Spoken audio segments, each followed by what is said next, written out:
יש לי ילדה כזאת נסיכה, כזאת נסיכה, היא אליאנה יפה. יש לי ילד כל כך מדליק, קוראים לו לירוי המלך.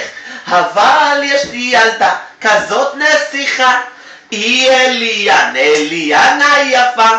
יש לי ילדה כזאת דו-כסית,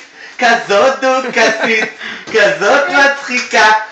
והכינויים שלהם קלולי פלולי ומחנה וצ'מפרן, קנוננית פנצ'וננית, קנוננית מי, קנוננית מי, נו, קנוננית מי, קנוננית מי, קנוננית מי, קנוננית מי, מחנה מי, נו, מחנה מי, מחנה מי, מחנה מי.